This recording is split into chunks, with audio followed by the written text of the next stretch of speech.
अस्सलाम वालेकुम। पाकिस्तान टुनाइट के साथ मैं हूं सैयद समर अब्बास। एक तरफ आज कराची के अंदर NA 249 बल्दिया में कौन कामयाब होगा, बड़ा टफ कॉन्टेस्ट है, बड़ा टफ इलेक्शन है।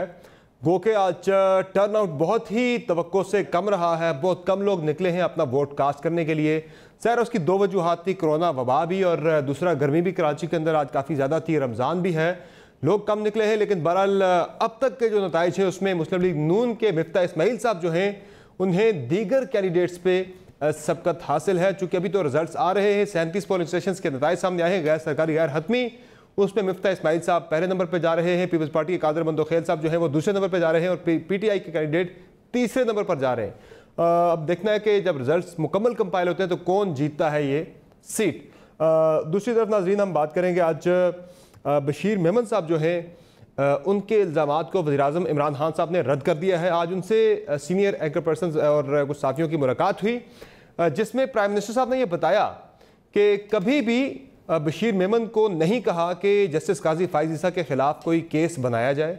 और ये भी इन्होंने कहा प्राइम मिनिस्टर साहब ने कि कभी किसी पॉलिटिकल लीडरशिप के ख़िलाफ़, किसी सियासी हरीफ के ख़िलाफ़ या फिर मरीम नवाज़ के ख़िलाफ़ कोई गद्दारी का मुकदमा बनाने के हवाले से भी कभी कोई अहकामात जारी नहीं किए। बशीर मेमन जो भी दावे कर रहे हैं वो सरासर गलत हैं। साथ ही वज़ीर ने इतना ज़रूर कहा कि एक दफ़ा उन्हें ख्वाजा आसिफ के ख़िलाफ़ जो अकामे वाला केस है वो उसका ज़रूर कहा था कि उसकी तहकीकात कर ली जाए, बाकी किसी के बारे में कोई केस बनाने के बारे में नहीं कहा गया। वो बिल्कुल झूठे इल्ज़ामात लगा रहे हैं। इसके साथ साथ नाज़रीन हम बात करेंगे आज के प्रोग्राम में कि वज़ीर साहब ने यह भी बताया कि जो शुगर इंक्वायरी कमेटी है उसमें डॉक्टर रिजवान जो है उन्हें हटाया नहीं गया, चूँकि उनकी खबर बहुत चली थी पिछले दिनों में कि डॉक्टर रिजवान को हटा दिया गया है, शायद जहांगीर तरीन के प्रेशर पर हटाया गया है। तो खान साहब ने कहा कि हटाया नहीं है बल्कि अबू बकर खुदाबख्श जो हैं उन्हें उनके साथ हमने ऐड कर दिया है, उनके साथ शामिल कर दिया है। और दूसरा नाज़रीन हम OA लेवल्स के इम्तिहानात के हवाले से भी आज के प्रोग्राम में भी बात करेंगे। और अब चूँकि स्टूडेंट्स के साथ साथ टीचर्स और जो स्कूल्स के मालिकान हैं वो भी अब बोल पड़े हैं स्टूडेंट्स की हिमायत में कि उनके साथ ज़्यादती हो रही है, गलत हो रहा है, वज़ारत तालीम जो है वो दुरुस्त फैसले नहीं कर रही, इससे स्टूडेंट्स का बहुत ज़्यादा नुकसान हो रहा है। ये चीज़ें भी आपके सामने लेकर आएंगे। और इस प्रोग्राम में हमें ज्वाइन करेंगे डॉक्टर शहबाज गिल साहब, वज़ीर-ए-आज़म के मुआवन खुसूसी बराए सियासी रवाबित। प्रोग्राम में हमें आगे चल के ज्वाइन करेंगी अज़मा बुहारी साहिबा पाकिस्तान मुस्लिम लीग नवाज़ से, और शहला रज़ा साहिबा पाकिस्तान पीपल्स पार्टी की रहनुमा प्रोग्राम में हमें ज्वाइन करेंगी। और दूसरे हिस्से में हमें फैसल मुश्ताक साहब ज्वाइन करेंगे और उनके साथ तैमूर वानी साहब हमें प्रोग्राम में ज्वाइन करेंगे, उनका हम इस पर मौक़िफ़ शामिल करेंगे सारी सूरत हाल पर। और एक अहम ख़बर भी आपको देते चलें कि जो सऊदी अरब के अंदर वज़ीर-ए-आज़म ने आज एक अपनी तकरीर में भी कहा कि वहाँ पे भत्ता लिया जा रहा है मज़दूरों से, उन्हें तंग किया जा रहा है। तो उस पर प्राइम मिनिस्टर इंस्पेक्शन टीम जो है उसने एक कमेटी तश्कील दे दी है। 15 दिन के अंदर ये कमेटी जो है ये रिपोर्ट सबमिट कराएगी। और मीनवाइल जो सऊदी अरब में पाकिस्तान के सफ़ीर थे उन्हें फ़िल वक्त सस्पेंड कर दिया गया है। और वज़ारत ख़ारजा को ये हिदायत जारी की गई है कि इस सिलसिले में जो भी तहकीकात होंगी इस पे मुकम्मल तरह का ताउन, कंप्लीट ताउन जो है वो वज़ारत ख़ारजा की तरफ से मिलना चाहिए वज़ीर-ए-आज़म की इंस्पेक्शन टीम को, इंस्पेक्शन कमेटी को। और इसमें देखा जाएगा कि सऊदी अरब में जो मुलाजमीन हैं, सऊदी अरब में जो पाकिस्तानी मज़दूर हैं उनसे किस तरह से भत्ता लिया जाता रहा, SOPs के नाम पे किस तरह से उन्हें तंग किया जाता रहा, और वहाँ पे फैसिलिटेशन के बजाय उल्टा मुश्किलात जो खड़ी की जाती रहीं, उन मुश्किलात में वो तमाम मामलात जो हैं उनकी तहकीकात की जाएंगी। अभी बढ़ते हम अपनी डिस्कशन की तरफ। सबसे पहले आपको ज़रा बताते हैं कि जो बशीर मेमन के हवाले से जो सारी चीज़ें चल रही हैं इस पर कल एतजाज़ एहसन साहब ने हमारे प्रोग्राम में उन्होंने एक और अपनी सोच सामने रखी। उन्होंने कहा कि ये तो बशीर मेमन साहब जो हैं वो गलत दावा कर रहे हैं, अपने एक्सपीरियंस की बेसिस पे उन्होंने कहा। और उन्होंने कहा कि जो मैं देख रहा हूँ वो तो लग रहा है कोई स्क्रिप्ट पढ़ रहे हैं। तो ज़रा ये सुनने का एतजाज़ एहसन साहब ने इस बारे में क्या कहा था? ये बयान जिसमें इतने सलीके से सारे नाम लिए हैं, ये तो तेजगाम की तरह गया है। मैंने खुद बड़े केसेस इस तरह ट्रायल्स किए हैं। 54 ईयर्स जिंदगी होती है, मैंने ऐसा बयान नहीं सुना किसी जो फर फर फर फर तोते की तरह चला। बशीर मेमन ये तो टन बोलता है। वो आप किसी जज से पूछ लें जो सीनियर जज ट्रायल करते हैं, ये तो बैठ के रिहर्सल करके, ये तो रट्टा लगा के जिस तरह कहते हैं। जी अज़मा बुहारी साहबा, वज़ीर-ए-आज़म वाले मामले पे मैं बाद में आऊँगा। ये तो एतजाज़ हसन साहब कह रहे हैं कि कोई स्क्रिप्ट लिख के शायद दे दिया गया बशीर मेमन साहब को, जो वो पढ़ रहे हैं, और स्क्रिप्ट के पीछे वो कह रहे हैं शरीफ खानदान हो सकता है। बहुत शुक्रिया समद। एतजाज़ हसन साहब का शरीफ खानदान के साथ एक खास मोहब्बत है, और वो मोहब्बत वही है कि वो जो कहा जाता है कि जिस पे एहसान करो उसके शर से डरो। और एतजाज़ हसन साहब को जो लीडर बनाया अदलिया मूवमेंट के अंदर नवाज शरीफ साहब ने, जो वो खुद जो है वो अब वो गुस्सा निकाल रहे हैं, उनकी बेगम साहबा की जमानत जब्त हुई है पिछले 2 इलेक्शंस में, और खुद वो इलेक्शन लड़ने के काबिल नहीं। बंदा पूछे एतजाज़ हसन साहब आप कौन हैं, आपका क्या ताल्लुक है इस पूरे केस से? ये केस एक फरीक है, बशीर मेमन एक फरीक है, वजीर आजम और उनके साथी ये उन लोगों के बीच में है। मतलब वो खामखा मेरे ख्याल रेलेवेंट रहने के लिए अब वो जो है वो इस किस्म की फुलझड़ियां छोड़ रहते हैं। वो बहुत सी फुलझड़ियां वो उस वक्त जो है वो पीपल्स पार्टी भी उनकी ओन नहीं करती समटाइम्स। तो ये एतजाज़ हसन साहब को मेरा ख्याल है कि अब वो थोड़ा इस उम्र में वो, मैं चूंकि मेरा उनके साथ एक खानदानी ताल्लुक है, मेरे वालिद साहब के दोस्त थे वो, तो मैं इससे ज्यादा उनके बारे में सख्त बात नहीं करना चाहती। लेकिन मेरा ख्याल है कि एतजाज़ हसन साहब को खुद जो है वो अपना ये जो बुग़्ज़ और ये जो तकलीफ है, पता नहीं किस चीज की है शरीफ खानदान से, मुझे नहीं मालूम, वो बैकग्राउंड होगी एतजाज़ साहब इससे भी साथ बात कर चुके हैं अज़मा साहिबा। वो कुछ टेप्स का हवाला दे रहे हैं, वो कह रहे हैं कि मुझे शक है कोई टेप्स इनकी भी हैं शरीफ खानदान के पास, जरा वो भी सुन ले जरा। अगर नून लीग का कोई सीनियर तरीन मेंबर मरियम बीबी हो या शहबाज शरीफ हो, अगर तो इस पे इस्तग़ासा करते हैं अपनी मुद्दयत में बशीर मेमन पे, तो फिर तो मैं समझूंगा कि कोई सीरियस है। स्क्रिप्ट राइटर कौन हो सकता है, आपका किस पे शुबा है, किसका मोहरा हो सकते हैं बशीर मेमन साहब? ज्यादा एडवांटेज तो ये शरीफ खानदान। बशीर मेमन साहब के पीछे मुस्लिम लीग नून है, आप ये इम्प्लाई करना चाह रहे हैं कि ये नून लीग दिलवारियों से बयानात इस तरह के? हो सकता है मेमन की टेप हो। वो कह रहे हैं हो सकता है बशीर मेमन साहब की भी कोई टेप हो, जिनका हवाला कल मरियम साहब भी दे रही थी कि मजीद चीजें आनी है, अभी मजीद टेप्स आनी है। देखिए, ये एतजाज़ हसन साहब को मेरा ख्याल अपनी फाइलें ढूंढती हैं शायद, जो उनके बारे में आज तक लोग गिनवाते हैं और बताते हैं। मैं इससे ज्यादा, मैंने कहा कि मैं एतजाज़ हसन साहब की एक तो उम्र का और दूसरा उसका लिहाज रखना चाहती हूँ। लेकिन एक बात तो तय है, देखिए अरशद मलिक की वीडियो मुशर्रफ के दौर में आए वो हमारा कसूर, अगर इनकी चेयरमैन नैब की वीडियो आए वो हमारा कसूर। जो वीडियो बनते हैं, बनवाते हैं और जिनकी होती है उनका कोई कसूर नहीं। वो हम बता दें और हम कहें कि जी ये बेचारे वीडियो से ब्लैकमेल हो रहे हैं तो हमारा कसूर है। ये कसूर हमारा है कि हम बता रहे हैं कि ये सारे जो इस वक्त बड़े बड़े ओहदों में बैठे हैं, इनकी वीडियोस मौजूद है, ये ब्लैकमेल होके ये कभी ब्लैक स्ट्रॉ डिक्शनरी पे एसेट की डेफिनेशन बताते हैं, कभी जो है वो बैठ के जो है वो चेयरमैन नैब साहब जो है वो उनको बताना पड़ता है कि मैं हाथ लगाऊंगा तो हुकूमत गिर जाएगी और ये हो जाएगा। उनकी वीडियोस मौजूद है। अब भाई जो वीडियो बनाने वाले हैं, बनवाने वाले हैं, उनका कोई कसूर नहीं, हमारे सारे कसूर है। ठीक है जी, है हमारे कसूर। अच्छा ठीक है। शरा रज़ा साहिबा, ये जो अज़मा बुहारी साहिबा फरमा रही है कि एतजाज़ हसन साहब के बहुत सारे बयानात को पीपल्स पार्टी भी ऑन नहीं करती, लेकिन ये जो बशीर मेमन साहब के बारे से एतजाज़ साहब फरमा रहे हैं उससे तो पीपल्स पार्टी ऑन करती होगी मेरे ख्याल से, चूँकि पीपल्स पार्टी का तो बड़ा बशीर मेमन साहब के साथ बड़ा सख्त एक माजी करीब में मामले बड़े ख़राब रहे हैं। मैं ये समझती हूँ कि अभी यमलन पे या अदलिया में से किसी पे कोई वक्त आए या किसी और पार्टी में से, सबसे पहले एतजाज़ हसन को चुना जाएगा कि हमारा मुकदमा लड़ो। उस वक्त उनकी एज, उनकी सीनियरिटी और उनका एक्सपीरियंस में शुमार होगी। एक तो ये बात है। दूसरी बात ये है कि वो बयान में ये कह रहे हैं कि जो उनका एक्सपीरियंस है, जितना उन्होंने उसको सुना है, जो उसके बोलने का तरीका है, जो उसके बात करने की है, उसमें वो हेड है, वो पर नहीं बोलते जैसे इसमें बोल रहे हैं, तो वो अपना एक तर्जिया पेश कर रहे हैं। बाकी बात जो है वो ये है कि एतजाज़ हसन साहब जो हैं वो, माफ कीजिएगा, बहुत सीनियर लीडर हैं और वो अपना एक नाम सियासत के अलावा अपने प्रोफेशन में इतना रखते हैं और उनकी बात को कम टाइम हो सकता है कि वो पार्टी पॉलिसी ना हो, लेकिन उनका एनालिसिस जो होता है वो शानदार होता है। और ये जो आपने में हिस्सा लिया ये एतजाज एहसन का तज्जिया था कि ये सेनेट में हिस्सा लेना चाहिए, रिजाइन नहीं करना चाहिए। अब जाके मरियम को समझ में आया अपने अब्बा के बात में कि नहीं, हमें जो है हुकूमत को गिराना नहीं है। तो ये एतजाज एहसन ने 4 महीने पहले कह दिया था। तो अब जो एतजाज साहब बशीर मेमन के मामले पे बात कर रहे हैं, उस पर आप ऑन करती हैं उनकी बातों को? मैं किसी के तज्जिए को क्यों गलत कह सकती हूँ? मैंने थोड़ी कहा था टीवी वालों से कि आप उनका जाके तज्जिया लें। आप समझते हो नहीं इस काबिल आपने ले लिया। और दूसरी बात, ऑन करने की बात होती है। एग्री करती हैं वो जो फरमा रहे हैं, जो शक का इजहार कर रहे हैं? ऑन वो पंजाब में सियासत, वहाँ वो ज्यादा समझते हैं, उनका अपना तजर्बा है।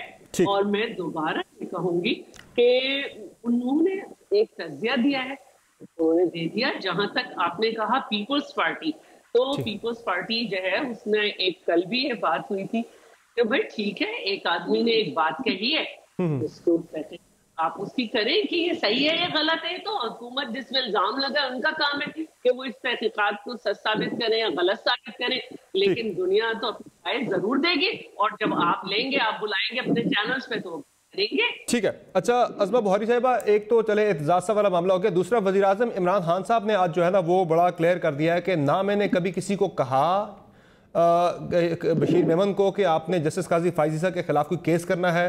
वो कह रहे ना ही मैंने कभी किसी और पॉलिटिकल ओपोनेंट के बारे में कोई बात की। वो कह रहे मरियम नवाज के बारे में ये कहना कि मैंने उन्हें उनके खिलाफ गद्दारी का मुकदमा दायर करने का कहा, कह रहे ऐसे मैंने कुछ भी नहीं कहा, सिर्फ ख्वाजा आसिफ के अकामे की तहकीकात की बात हुई थी, उसके अलावा कोई बात नहीं की।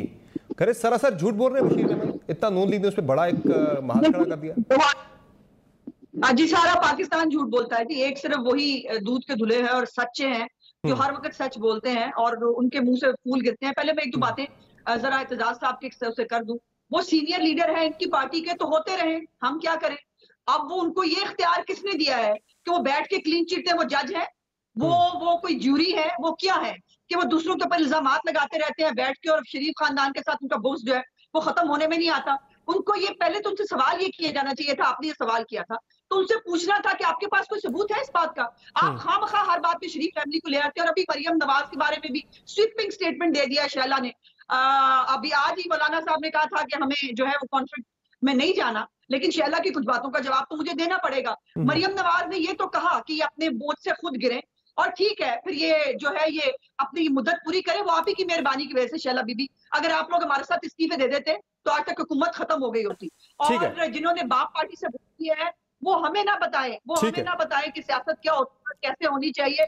आप दोनों तरफ, यूसुफ गिलानी साहब दोनों तरफ खेलूंगा मैं, हुकूमत की भी मदद करूंगा, मैं अपोजिशन भी करूंगा। तो ये अपोजिशन आप ही को समझ आती है, हमें नहीं आती। हम इतने हम वो है। अब ये जो इमरान खान की बात पे बात करनी है, देखिए इमरान खान, ठीक है चले आपका पॉइंट आ गया।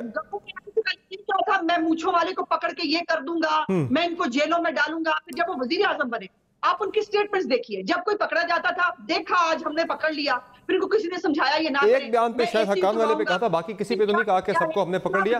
बहरहाल वजीर आजम यू टर्न लेने को भाई वो बड़ी इबादत समझते हैं, यू टर्न लेना। चले मैं जरा शहबाज गिल साहब का मौक़िफ़ जरा शामिल कर लूं जरा इसमें। शहबाज गिल साहब बहुत शुक्रिया, आपने कीमती वक्त दिया प्रोग्राम में। आप ज़रा ये बताइएगा कि आज जो एंकर के साथ सीनियर साथियों के साथ मुलाकात हुई प्राइम मिनिस्टर की, उसमें उन्होंने वजाहत कर दी है कि मैंने किसी किस्म का कोई भी दबाव नहीं डाला बशीर मेमन पर कि वो कोई केस करें जस्टिस काजी फायजीसा के ख़िलाफ़, वो केस करें मरियम नवाज़ के ख़िलाफ़, वो केस करें नून लीग के किसी और लीडर के ख़िलाफ़। लेकिन इसमें ये तो पता चलना चाहिए कि क्या वज़ीर आज़म भी वज़ीर क़ानून या फिर जो मुशीर दाखिला हैं शहजाद अकबर साहब की तरफ, वो भी कोई करेंगे, कोई नोटिस वगैरह भेजेंगे बशीर मेमन साहब को कि आपने बिल्कुल गलत बोल दिया मेरे खिलाफ, डेफेमेशन का कोई नोटिस आएगा? जी बिस्मिल्लाह रहमान रहीम, आपको मेरी आवाज़ आ रही है? जी बिल्कुल ठीक आ रही है जी। अच्छा समर साहब, देखिए बात यह है कि जो बशीर मेमन साहब का वाक़या है या किस्सा है, उसका तो हम बड़ा क्लियरली जवाब दे चुके हैं कि बशीर मेमन साहब को उनके बड़े सारे मसले हैं। कल एक प्रेस कॉन्फ्रेंस सामने रखूंगा, कुछ साथ मिलकर उन्होंने बहुत सारे बिजनेसेस किए हुए हैं, उनमें से कुछ बिजनेसेस के ऊपर कार्रवाई हो रही और वो बड़ी देर से चली आ रही है। 2019 से उन्होंने किसी के नाम, किसी का ब्रांड नेम जो पाकिस्तान में रजिस्टर्ड है उसके नाम पे उनके बेटे ने बिजनेस किया हुआ है और उस पर जो ओवरऑल उस इंडस्ट्री की एसोसिएशन है उसने भी उन्हें समझाया। उस पार्टी ने उनकी मिन्नत तरला भी किया, सब कुछ किया, जिनके ब्रांड नेम के ऊपर इन्होंने कब्जा किया। फिर उन्हें FIA से उन्हें हरास करवाया। ये 2019 की मैं बात बता रहा हूँ। फिर वो अदालत चली गई पार्टी, अदालत ने उनके तमाम डॉक्यूमेंट्स देखे, अदालत से उन्हें स्टे ऑर्डर्स मिल गए और उसके बावजूद इन्होंने FIA से हरास करा के तो अपना वो बिजनेस जारी रखा। तो उनके बहुत सारे मामलात हैं, वो सामने लाएंगे कि ये उन्होंने क्यों प्रीएम्प्टिवली ये किया, क्योंकि उनकी एक मिल जो सिंध के अंदर है वो शायद बंद होने जा रही अदालत के हुक्म पे, हुकूमत की हुक्म। वहां तो सिंध गवर्नमेंट आपको पता है पीपल्स पार्टी की है, लेकिन अदालती अहकामात पे, क्योंकि वो जालसाजी और फोर्जरी में उनका जो बेटा है, उनका खानदान है, वो मुर्तकब है। तो उस वजह से वो ये उन्होंने प्रीएम्प्टिव स्ट्राइक की कि किसी तरीके से मैं ये सारा बहतानबाजी करूं ताकि कल को लगे कि हुकूमत इनके खिलाफ कोई जो है वो कार्रवाई कर रही है, ज्यादती कर रही है। तो वो अदालतों में केसेस चल रहे हैं बड़ी देर से। जैसा मैंने आपको कहा, उसकी तमाम डॉक्यूमेंटेशन कल मैं मीडिया के सामने पेश कर दूंगा। उसके तमाम जो 1997 से वो एक बिजनेस जो है वो रजिस्टर्ड है, जिसके नाम को ये इस्तेमाल कर रहे हैं, और इन्होंने 2019 में उसका नाम इस्तेमाल करना शुरू किया।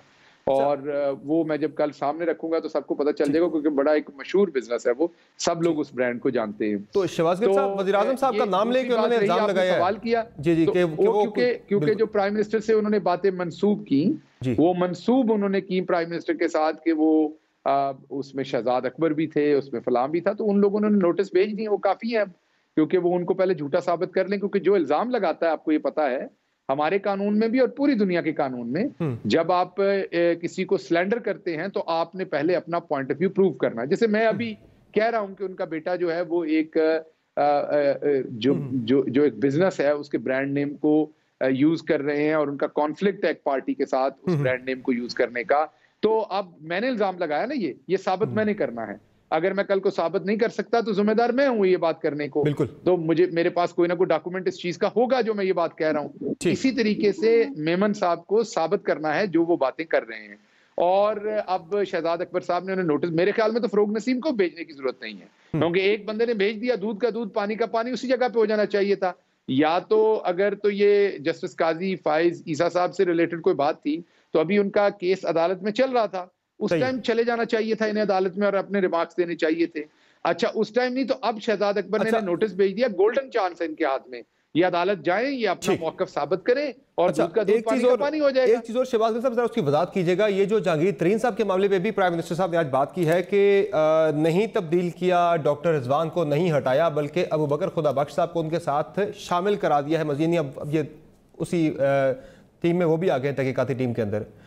तो क्या डॉक्टर रिजवान साहब जो हैं वो पूरी अब वो शुगर के मामले की कमेटी के अंदर तो हैं, तहकीकात कर रहे हैं, तो क्या सिर्फ वो जहांगीर तरीन साहब वाले मामले से अलग हुए या उसकी भी तहकीकात वो करेंगे? नहीं जी, किसी मामले से किसी को अलग नहीं किया गया, सिर्फ ये कि एक सीनियर ऑफिसर को ऐड किया गया उसमें। जो खुदाबख्श साहब हैं वो सीनियर हैं डॉक्टर रिजवान से, वो उनसे सीनियर पोजीशन पे हैं, उनको ऐड किया गया ताकि इसको मजीद सुबक रफ्तारी से, और अगर किसी को एतराज है तो उसमें चीजें भी नजर आ जाएंगी, लेकिन किसी को किसी भी इन्वेस्टिगेशन से अलग नहीं किया गया या तब्दील नहीं किया गया। तो यानी कि आप ये कहना चाह रहे हैं कि जहांगीर तरीन साहब के खिलाफ जो तहकीकात चल रही है, FIRs हैं मनी लॉन्ड्रिंग की, इनसाइड यानी कि शेयर्स के मामले की, वो उस पे सीनियर ऑफिसर हैं, उस पे रिजवान साहब जो हैं वो ऑफिसर हैं, उस पे रिजवान साहब जो हैं, डॉक्टर रिजवान साहब जो हैं वो अपनी तहकीकात जारी रखेंगे। देखिए, मैं दोबारा आपकी खिदमत में अर्ज किया कि पहले रिजवान साहब उसको हेड कर रहे थे ना, अब एक सीनियर ऑफिसर आ गए उनसे जो उसको हेड कर रहे हैं, लेकिन वो भी उसी टीम में मौजूद हैं और वो अपनी इन्वेस्टिगेशन वो टीम कर रही है। जहांगीर तरीन साहब के हवाले से तहकीकात में रिजवान साहब जो हैं वो रहेंगे, हिस्सा रहेंगे, लेकिन उन्हें हेड जो है अब सर मैंने दोबारा आपकी खिदमत में अर्ज किया कि किसी भी तहकीकात से किसी को भी अलहदा नहीं किया गया, किसी और की में वो बहुत सारी मिल्स की तहकीकात कर रहे हैं, वो सिर्फ जहांगीर तरीन साहब की तहकीकात नहीं कर रहे, पूरे शुगर के मामले की वो तहकीकात कर रहे हैं। ठीक है, बहरहाल ये इस पे काफी, इसको जहांगीर तरीन साहब के साथ नहीं जोड़ा जाए, ये दुरुस्त कॉनोटेशन नहीं है इस बात की। वो शुगर इश्यूज पे तहकीकात कर रहे हैं, वो जहांगीर तरीन साहब के ऊपर सिर्फ तहकीकात नहीं कर रहे। और इसमें तकरीबन 22 लोगों पे तहकीकात हो रही, 22 मिल्स के ऊपर। नहीं, वो 3 FIRs का मामला भी था ना जो जहांगीर तरीन साहब के खिलाफ हुई थी, वो सारी शुगर कमीशन के हवाले से तो नहीं थी, उसमें तो मनी लॉन्ड्रिंग का मामला भी था, दीगर इश्यूज भी थे, और भी बहुत सारे लोगों के ऊपर FIRs कटी हैं, वो तमाम इश्यूज को इन्वेस्टिगेट कर रहे हैं। सही, इंक्लूडिंग जहांगीर तरीन ऑब्वियसली। जी, इंक्लूडिंग जहांगीर तरीन। अच्छा, ये एक और चीज़ मुझे ज़रा बता दें शहबाज गिल साहब, ये जो कोविड का मामला चल रहा है, ज़रा कि ये इस टॉपिक से हट के ज़रा मुझे उस पर भी ज़रा बता दें कि शिबली फराज साहब ने एक बयान दे दिया था कि हमारा जो वेंटिलेटर हम बना रहे हैं वो उसमें इतने फंक्शंस नहीं है, जो होता है उसमें ज़्यादा फंक्शन होते हैं। वो हमारी डील भी चल रही थी कुछ ममालिक के साथ एज जिस तरफ फवाद चौधरी साहब ने पहले दावा किया था। तो क्या मामला है? वेंटिलेटर तो सामने आ गया है, उसमें ये क्या कन्फ्यूजन पैदा हो गई है?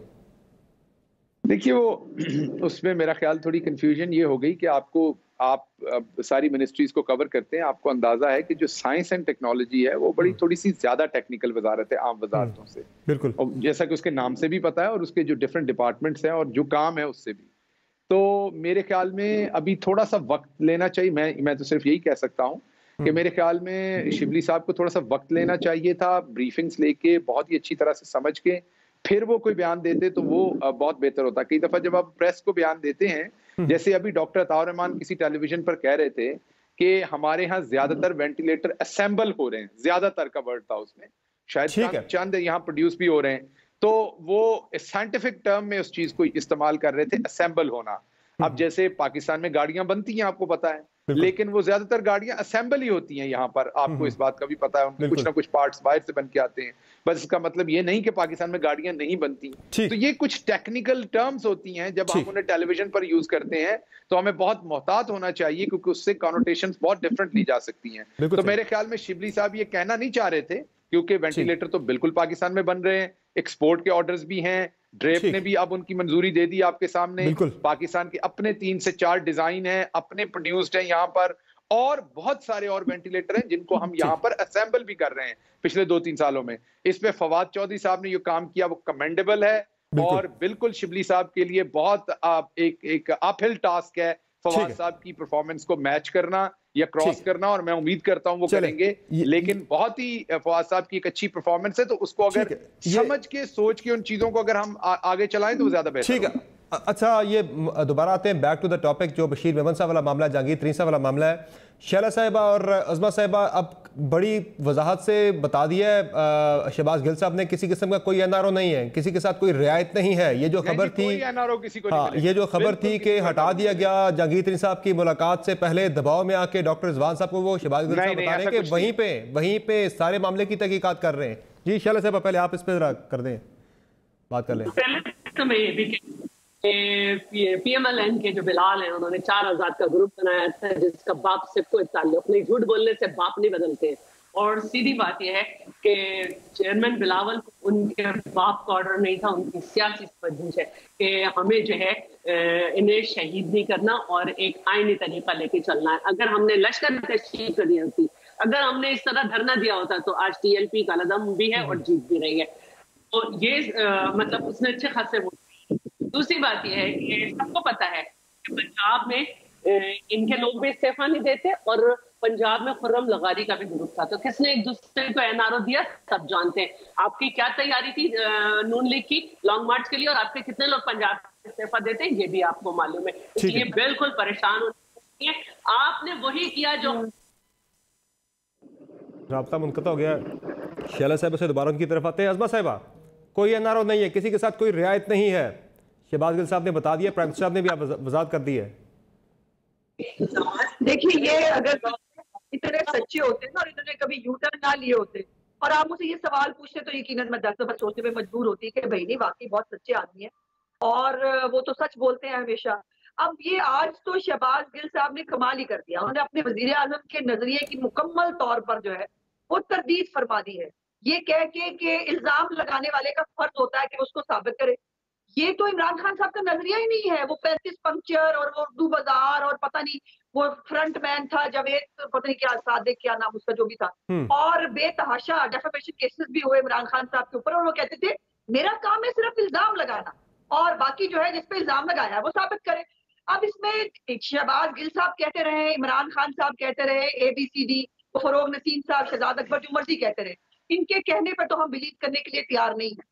और ये भी इमरान खान साहब का एक नुक्ता नजर हुआ करता था हमेशा कि आप फौरन तहकीकात करा दें, तो इमरान खान तहकीकात करा दे, एक सुप्रीम कोर्ट के जज को जो है वो अपॉइंट कर दें। ये बड़े सीरियस एलिगेशंस लगाए हैं बशीर मेमन साहब ने, वो एक सुप्रीम कोर्ट का जज अपॉइंट कर दे और उसके सामने पूरी कार्रवाई जो है वो लाइव दिखाई जाए, पता चल जाएगा लोगों को कौन सच है बोल रहा है, कौन झूठ बोल रहा है। अगर बशीर मेमन साहब झूठ बोल रहे होंगे उनको सजा मिलनी चाहिए, और अगर वो सच बोल रहे हैं, बात सिर्फ ये नहीं है, बात काजी फातिसा के केस की भी है। क्या वो सब नहीं हुआ जो उन्होंने बताया? क्या उनके ऊपर जो है वो एफआईए को इन्वॉल्व करके उनके ऊपर ऑफशोर कंपनियां डाल के और करके नहीं किया? इमरान खान साहब तो ये बता रहे हैं, इमरान खान साहब तो ये दावा कर रहे हैं अज़मा बुहारी साहिबा के जो रेफरेंसेस हैं नैब में वो बशीर मेमन साहब ने फाइल नहीं करने थे, वो तो एफआईए फाइल नहीं करता, वो नैब फाइल करता है। फिर उन्हें मैं क्यों कहूंगा कि इनके खिलाफ केसेस करें? नहीं, यही बात है ना, ये आपको गोल गोल घुमाते हैं आप लोगों को, और आप लोग बड़ी आसानी से आज पीएम साहब ने कहा है ना, ये आज वज़ीर साहब ने वजाहत की इस पे कि रेफरेंसेस, ये तो एक लॉजिकल बात भी है कि रेफरेंसेस एफआईए फाइल नहीं करता, नैब फाइल करता है। इजाजत है मैं बात करूं? जी आप बात करें। आपने क्या पूछा? जी, मेरी गुजारिश आपसे ये है कि फाइल यकीनन जो है वो जिस अदारे ने करना है उसी ने करना है, मिनिस्ट्री ऑफ लॉ ने करना है, लेकिन उसके ऊपर तहकीकात के लिए एफआईए को इन्वॉल्व करना चाह रहे थे, और वो तहकीकात क्या नहीं हुई? क्या 2 साल नहीं रुले काजी फातिसा? और उसके ऊपर उनके धरना केस के ऊपर जो है वो कोई और जो है वो नहीं गया, उनके खिलाफ अपील में हुकूमत गई और उन्होंने जो है वो उनको मजाक सिखाना था, सिखा लिया, लेकिन वो अल्लाह की जात बड़ी बेनियाज ऊपर बैठी है। आज पाकिस्तान बार काउंसिल ने भी एक लेटर लिखा है जिसमें उन्होंने यूनानिमसली फरोग नसीम और शहजाद अकबर के ऊपर जो है उनका रेजिग्नेशन मांगा है। मेरी गुजारिश यहाँ पे ये है, जहांगीर के 40 लोग आपको ब्लैकमेल करने आए, वो आपको धमकियां दें, हम लाएमल देंगे, आप मुलाकात कर लें, और उसके बाद डॉक्टर रिजवान है लेकिन साथ हमने अबू बकर साहब को लगा दिया। डॉक्टर रिजवान की आप रोटियां पकाएंगे? डॉक्टर रिजवान को सजा मिली 2 स्टार मिल को हाथ लगाने की, जो है खुसरो बख्तियार की, जो 2 स्टार बता रहे हैं डॉक्टर रिजवान साहब is there, very much there, नहीं हटाया उनको हाथ डालने की डॉक्टर रिजवान को ये सजा तो उसको मिलनी चाहिए थी ना। और ये रखा जरूर है लेकिन उसको उसको जो है वो फारिग कर दिया गया है, वो मज़ीद इसके अंदर शामिल नहीं होगा। पहली बात ये कि शहजाद वो बता रहे हैं कि he is very much part of the committee. हमारे ठीक है, वो केस बनाए बैठकर हमारी अपीलें वो दायर, ठीक है, चले आपका पॉइंट अभी आ गया। अज़मा साहिबा मैं जरा ये इस पे शहबाज गिल साहब का जवाब ले लूं जरा। शहबाज गिल साहब, कल भी मुतालबा आया पीपल्स पार्टी की तरफ से, एक मुतालबा किया सलीम मांडवी वाला साहब ने कि पार्लिमानी कमीशन बना दी जाए, पार्लिमानी कमेटी बना दी जाए इस मामले पे, सारे बशीर मेमन साहब के मामले पे तहकीकात के लिए कि क्या हुआ क्या नहीं हुआ। यही कल मुतालबा या एहसन इकबाल साहब की तरफ से भी कि पार्लिमानी कमेटी बना दें और तहकीकात कर लें क्या सच है क्या झूठ है। तो इस तरफ जाएंगे, कंसिडर करेंगे इस ऑप्शन को कि सब इस पे मुत्तफिक हो? देखिए बात यह है कि इस पे इतना चीखने चलाने शोर मचाने की तो जरूरत ही नहीं है। बड़ा आसान सा फोरम मिल गया है, खुद ही क्रिएट हो गया है। बशीर मेमन साहब की स्टेटमेंट के बाद जो शहजाद अकबर साहब है उन्होंने एक लीगल नोटिस भेज दिया है। लीगल नोटिस जो है वो जब उसकी मुद्दत पूरी होगी तो उन पे केस करेंगे तो ऑटोमेटिकली एक अदालत के सामने ये केस चला जाएगा। जब अदालत के सामने केस जाएगा तो जुडिशियल इंक्वायरी तो बाद में करते हैं ना, उसमें तो सजा नहीं दे सकती होती, जुडिशियल जो कमीशन होता है वो तो सजा नहीं दे सकता, इंक्वायरी कर सकता है। इसमें तो बल्कि उससे भी ज्यादा अच्छा फोरम होगा, ऐसा फोरम जो सजा भी दे सकेगा, शहजाद अकबर साहब को भी सजा दे सकेगा और बशीर मेमन साहब को भी सजा दे सकेगा। तो दूध का दूध पानी का पानी हो जाएगा। कमीशन चीखने का क्या फायदा है? रोजा खोला हुआ है, रूह अफ़ज़ा पीना चाहिए, अल्लाह से पनाह मांगनी चाहिए, झूठ कम बोलने चाहिए, क्योंकि रोजों में झूठ बोलने से और ज्यादा इंसान को जो है गुनाह मिलते हैं। और हमारे जो शैतान बहन भाई होते हैं वो वैसे ही इन दिनों में अल्लाह मियां ने कैद किए होते हैं। तो जब उन वाली जब हम हरकतें करते हैं, अब बात तो सुन लेना, बात तो सुन ले। अभी रोजा खोला नहीं, इतनी एनर्जी आपसे लड़ाई करने की, सच में बात तो सुन ले। अच्छा, अब जब हम इस तरह से शैतानों वाली हरकतें करते हैं तो वो जो शयातीन रमजान में जकड़े होते हैं अल्लाह ने, वो शयातीन भी मिला करते हैं। मुझे एक ब्रेक लेनी है जरा। इन्हीं हरकतों की बात तो सुन ले, इन्हीं हरकतों की वजह से आपने हमें जंजीरें बांधी हुई। और ये देखें उधर पाकिस्तान में, लाहौर में, कराची में, इस्लामाबाद में लोग क्या करते फिर रहे। तो फोरम मौजूद है, शहजाद अकबर साहब ने लीगल नोटिस दिया, केस अदालत में ऑटोमेटिकली पहुंच गया। ये घोड़े का मैदान पार्लियामेंट और दूसरी जगहों पर फिर कमीशन बनाएंगे, ठीक है, झूठ तूफान, ये कोई पार्लिमानी कमीशन नहीं है। मुझे एक ब्रेक पे जाना है, ब्रेक से वापस आएंगे तो कराची के ज़िमनी इलेक्शन के वाले से बात होगी। नाज़रीन, बड़ा टफ कॉन्टेस्ट है और कौन जीतने जा रहा है बात होगी। ब्रेक बाद हमारे साथ रहेगा।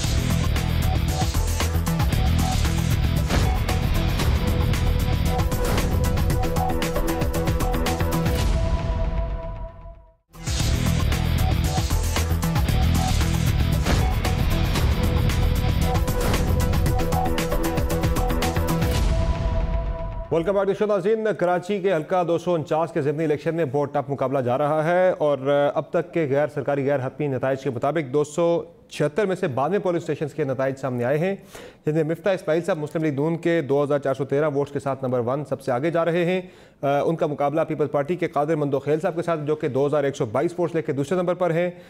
TLP के कैंडिडेट 2091 वोट के साथ हैं।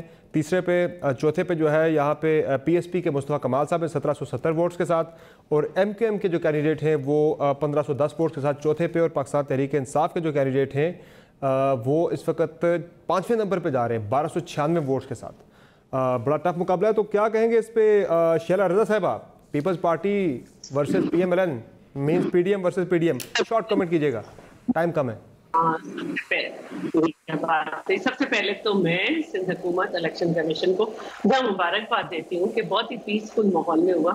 वहाँ मेरा एक सवाल है, देखिए अब ये क्योंकि अच्छे माहौल में हुआ, जो भी जीते, लेकिन मेरा एक सवाल है, क्या इदारे एक पेज पर नहीं आ सकते? एक जगह हम सुन रहे हैं कि हैदराबाद से खबर आ रही है डॉक्टर लाला जाफर की कि शायद हैदराबाद को कंप्लीट लॉकडाउन करना पड़े, इंटरसिटी बस सर्विस बंद है। यही इलेक्शन 15 दिन के बाद भी जरा एक और अच्छे माहौल में होता था। और मैं आपकी राय से एग्री करता हूँ, जो भी जीते, ठीक है, मैं आपकी राय से एग्री करता हूँ। टाइम कम है, मेरा शहबाज गिल साहब का कमेंट पे ले लें। शहबाज गिल साहब, PTI के कैंडिडेट 5वें नंबर पे जा रहा है कराची में। मैं एक सवाल मैं आ रहा हूँ आपकी तरफ। दो बातें इसमें इंपॉर्टेंट है। TLP जब लड़ रही है, ठीक है, हुकूमत के पहले कहाँ खड़े हैं? ठीक है, शहबाज गिल साहब क्विकली कमेंट करते हैं मुझे 30 सेकंड में। PTI 5वें नंबर पे जा रही है जी।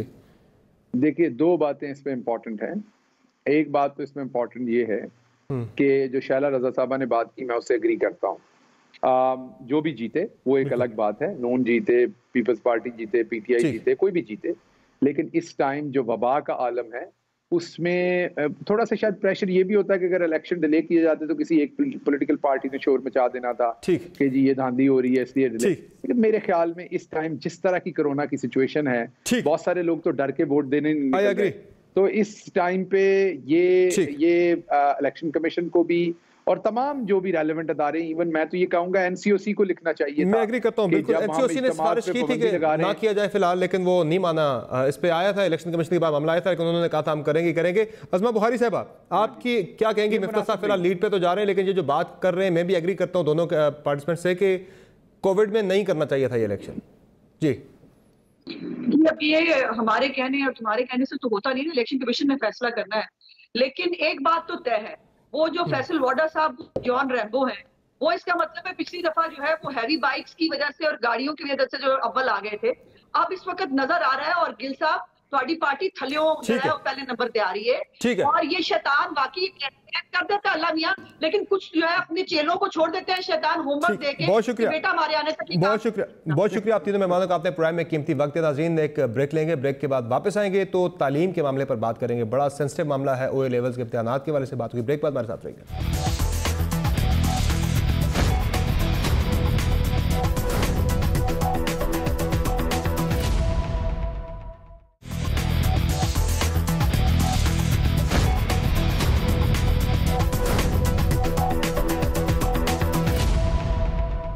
वेलकम बैक टू नाज़रीन। शफकत महमूद साहब अपने फैसले पर डटे हुए हैं कि OA लेवल्स के स्टूडेंट्स के इम्तिहानात हर सूरत में लेने ही लेने हैं।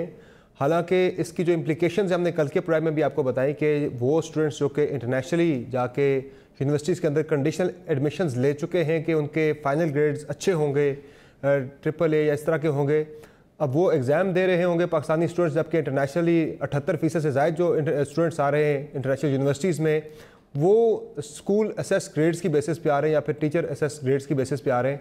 तो ये एक बड़ा अच्छा पाकिस्तानियों के लिए बड़ा, यानी कि बड़ा एक अच्छी सिचुएशन नहीं है पाकिस्तानी स्टूडेंट्स के लिए। और दूसरा, पाकिस्तान के अंदर भी जो स्टूडेंट्स हैं OA लेवल्स के, उनके लिए भी बड़ी मुश्किल सूरत हाल है कि उन्हें अब जब वो जनवरी में जाके एनरोल होंगे तो वो कोर्स कैसे कंप्लीट करेंगे 5 माह के अंदर।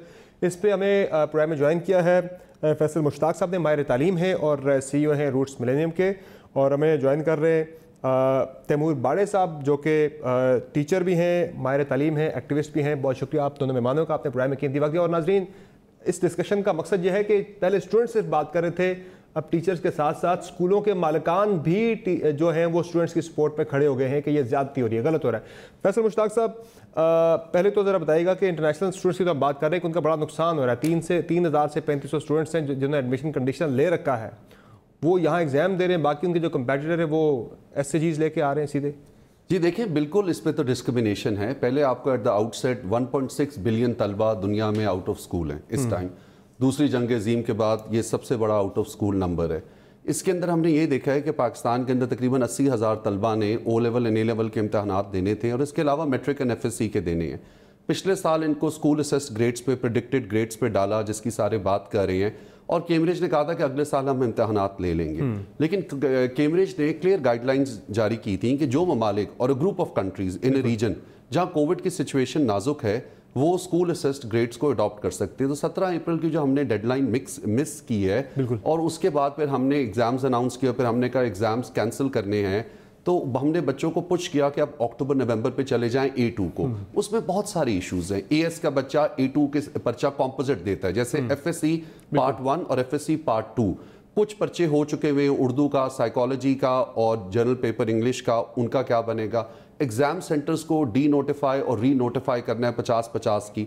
कम्युनिकेशंस का इतना बड़ा कम्युनिकेशन गैप है, तो लिहाजा जिन बच्चों की प्रेडिक्टेड ग्रेड्स यूकैस के जरिए बरतानवी यूनिवर्सिटी, कॉमन ऐप के जरिए अमेरिकन यूनिवर्सिटी उन्होंने अप्लाई किया हुआ है, उनके तो पोर्टफोलियो, उनकी ड्रीम्स, उनके ग्रेड्स सब शैटर्ड है। ज़रा मुश्किल होगा लेना, इस टेस्ट सेशन भी है, कोर्स पूरा कवर नहीं कर सके। फिर एक मामला ये भी है, इसकी वजह जो शफकत महमूद साहब बताते हैं, ज़रा वो आपको बताते हैं वो क्या कह रहे हैं, वो क्यों नहीं कर रहे, ज़रा ये सुन लें। पहले क्योंकि सारा शोर था कि सेहत का प्रॉब्लम था, जब सेहत का मसला हमने हल कर दिया तो अब ये ग्रेड असेस ग्रेड्स का मसला शुरू हो गया। पिछले साल जब ये सारा मामला हुआ था तो इतने ज्यादा उसके अंदर गड़बड़ हुई, उसके अंदर शिकायतें आई, इन्फ्लेटेड है, सिफारिशें, पता नहीं क्या कुछ चला, करप्शन की स्टोरीज भी आई। जितने भी हमारे तालीम के वुज़रा थे वो सारे उन्होंने ये फैसला किया कि इस दफा बच्चों को इम्तिहान के बगैर ग्रेड्स नहीं देने। 50 लाख बच्चा मैट्रिक का और FA का और 9, 10, 11 का इम्तिहान दे रहा है, तो उनका क्या कसूर है कि उनको इम्तिहान के बगैर ग्रेड्स नहीं होंगे। तैमूर बांडे साहब, ये शफकत साहब फरमा रहे हैं कि 50 लाख से ज़्यादा बच्चा वो है जो कि मैट्रिक FA उस तरह के सिस्टम में जाके एग्जाम दे रहा है, बोर्ड के एग्जाम में, उनका क्या कसूर है? तो लगता है कि यही वजह है जो कि OA लेवल्स के इम्तिहानात की तरफ शफकत साहब जा रहे हैं कि वहाँ मैकेनिज्म अडॉप्ट कर नहीं सके, बना नहीं सके एक साल के अंदर बोर्ड के अंदर, के वहाँ भी इस तरह का कोई सिस्टम होता, अब उनकी वजह से ये बच्चे सफ़र कर रहे हैं। लेकिन जी पहली बात तो मैं मुझे हंसी आ रही है सुन के कि उन्होंने कहा कि हेल्थ के इश्यूज हमने रिजॉल्व कर दिए। कौन से हेल्थ के इश्यूज रिजॉल्व किए हैं इन्होंने? किसको वैक्सीनेशन, कितनी पॉपुलेशन को वैक्सीनेशन मिल गई? कोविड खत्म कर दिया इन्होंने। वो कौन सा मसला सॉल्व किया? दूसरी बात ये जी, बात अगेन यहाँ सिर्फ कैम्ब्रिज IB की नहीं हो रही, यहाँ बोर्ड और इंटरमीडिएट के बच्चों की भी बात हो रही है। या आपने सही कहा, इनके पास एक साल था, इनसे पूछे आपने क्या टीचर और या स्कूल असेस ग्रेड्स की तैयारी की थी? क्योंकि इस साल जब प्राइवेट स्कूल स्टार्ट हुआ अगस्त में, एकेडमिक ईयर जब हमारा स्टार्ट हुआ था, तो हमने तो ये ज्यूम किया था कि इस साल भी शायद इम्तिहान नहीं होंगे, तो हमने उसके मुताबिक तैयारियां करना शुरू की। बिकॉज हमें वक्तन फवक्तन क्लास मिलती थी, फिर ऑनलाइन पे जाते थे, फिर क्लास मिलती थी, तो जितना हम टेस्ट और ग्रेड्स इनके ले सके थे वो हमने लिए। दूसरी बात है, शफकत साहब को ये भी नहीं क्लियर अभी तक कि टीचर असेस ग्रेड और स्कूल असेस ग्रेड में फर्क क्या है। पिछले साल टीचर असेस ग्रेड से इस साल स्कूल असेस ग्रेड है, तो वो जो प्रॉब्लम से पिछले साल की वो अब काफी हद तक खत्म हो चुकी है। बिकॉज एक पूरा साल मिला स्कूल्स को ग्रेड्स असेस करने का विद एविडेंस, और अब तो गालिबन नहीं आ रहा है किसकी बात कर। बिल्कुल, और अब तो अपने दिसंबर में जो इंटरनल एग्जाम लेके एविडेंस अपने पास कलेक्ट कर लिया हुआ सारा के बच्चों के ग्रेड्स क्या बनते हैं अगर वो देने पड़े। दिसंबर के अलावा मंथली असेसमेंट्स हमारे जनवरी फरवरी में, अक्टूबर नवंबर में मंथली असेसमेंट चलती रही है, जिसमें असाइनमेंट्स रहे हैं, टेस्ट रहे हैं। मार्च में कुछ जगह मॉक्स भी शुरू हो चुके थे जब ये बंद हुआ उससे पहले, तो उनके पास भी काफी एविडेंस है इसको प्रूव करने का। तो स्कूल असेस ग्रेड्स बहुत ज्यादा डिटेल्ड होता है। बिल्कुल, मुझे नहीं लगता अभी तक एजुकेशन मिनिस्टर साहब को इसका फर्क भी समझ आया है। फैसल मुश्ताक साहब, स्कूल्स का भी बड़ा नुकसान इसमें हो रहा है। जाहिर आप जो इंटरनली भी अगर हम देखें O लेवल्स के हो रहे एडमिशन, उन्होंने टाइम जनवरी तक कर दिया कि जनवरी में दोबारा होंगे, अक्टूबर में एग्जाम। ज़ाहिर एडमिशन आपके लेट होंगे, उसमें भी मसाइल आपके लिए मजीद क्रिएट होंगे कि 5 माह के अंदर फिर कोर्स कवर करना पड़ेगा। देखिए, इसका हल है, इसको फॉरवर्ड टीचिंग कहते हैं, क्योंकि जब बच्चे प्रमोट होकर आते हैं हम आगे पढ़ाते हैं अगले साल के लिए, अक्टूबर नवंबर में पढ़ाएंगे उसको बैकवर्ड टीचिंग कहते हैं। सो 2 एग्जाम सीरीज होती हैं, एक मई जून की, अक्टूबर नवंबर की। अक्टूबर नवंबर में जो उनका रिजल्ट है वो जनवरी में आएगा। सो लिहाजा वो अगले साल का निसाब 3 माह में कैसे करेंगे। इस पूरी डिबेट में मैं पिछले 2-4 दिनों से टीवी पे देख रहा हूँ, असातिज़ा के रोल पे किसी ने जिक्र नहीं किया। देखिए, एक तरफ आप डिजिटल इंक्लूजन एंड गवर्नेंस की, डिजिटल इकोनॉमी की बात करती हैं, जो डिजिटल ट्रस्ट क्रिएट हुआ है, असातिज़ा ने भी बड़ी जान मारी है ऑनलाइन। फिर लोग उसको सोशली टैबू कर देते हैं, जी वो अर्बन सेंटर्स पे है, जहां पे भी है, rural, urban, mid urban, peri urban, जान मारी है। बच्चों ने भी मेहनत की है। बच्चों का जो शिकवा थोड़ा सा वो सोशल मीडिया एक्टिविज्म की तरफ बात चली गई है, जो बच्चों का जेन्युइन शिकवा ये है कि भाई हमारा क्या कसूर है, हम तो बैठे रहे, क्या कोविड के उनकी क्रिएशन में बच्चों का तो हाथ नहीं है। यहां पे मैं समझता हूं कि जो बच्चों को है दे शुड शो रिस्पेक्ट, जो CIE है they should show compassion, and जो गवर्नमेंट है दे शुड शो फ्लेक्सिबिलिटी। तो जो CIE है, CAI जो है, दे हैव टू शो, दोनों ऑप्शंस होनी चाहिए। जिन्होंने अक्टूबर नवंबर में इम्तिहान देना है, हमारे बच्चे जाएं, इम्तिहान दें, और जिन बच्चों को स्कूल एसएस ग्रेड चाहिए वो ग्रेड। जब तक स्टूडेंट्स बात कर रहे थे तो शफकत साहब शायद उनकी बात को नहीं मान रहे कि वो चाह रहे हैं बगैर इम्तिहान के वो पास हो जाएं। आप एक स्कूल के मालिक हैं, आज स्कूल के मालिकान भी स्टूडेंट्स की आवाज़ में उन्होंने अपनी आवाज़ मिला ली है कि ये ज्यादती हो रही है। देखिए, क्या वो ऐसा था कि आप खुद उनकी सपोर्ट में निकल आए कि भाई क्या हो रहा है, जरा समझाएं शफकत साहब को। वो तो मीडिया गलत क्या है इसमें, मीडिया की नजर में हम मालिक है, हल बताएं। Basically I am a teacher and we act as the chief energy and the chief executive officer. So बच्चों की ये जो कंसर्न है ये बहुत जेन्युइन है, ये कोई पॉलिटिकल एंड सोशल मूवमेंट नहीं है। अभी मैं देख रहा था, आप इलेक्शन पे बात कर रहे थे कि कोविड पे इलेक्शन नहीं होना चाहिए। अगर कोविड में इलेक्शन नहीं होना चाहिए तो कोविड में इम्तिहान क्यों होना चाहिए? ये डिबेट होती है स्टेक होल्डर एंगेजमेंट से। अनफॉर्चुनेटली NCOC और मिनिस्ट्री ऑफ एजुकेशन और इंटर प्रोविंशियल कोऑर्डिनेशन के अंदर प्राइवेट सेक्टर और पब्लिक सेक्टर एंगेजमेंट नहीं हुई। दूसरा, ये जो हमारा मैट्रिक एंड FSC है उसके अंदर इन्होंने सिलेबस रिड्यूस किया और मॉडल पर्चों का क़याम किया। अब 80,000 में से 20,000 बच्चे रह गए हैं। वो कहते हैं हमारा क्या कसूर है।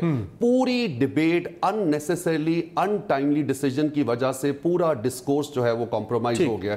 तैमूर पांडे साहब, हल तो अभी भी मौजूद है, अभी भी विंडो है।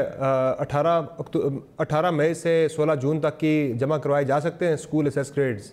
हल बताएं शफकत साहब को, वो समझ नहीं पा रहे, समझना चाह नहीं रहे। इस वक्त हो ये रहा है कि चूंकि स्कूल्स इसमें इस वक्त रोल नहीं प्ले कर सकते, गवर्नमेंट ने चूंकि रिजेक्ट किया था स्कूल एसेस ग्रेड्स, तो जब ये इम्तिहान लेना पड़ा है हमको, फिर इसलिए उन्होंने कहा ठीक है फिर आप इम्तिहान दे दें।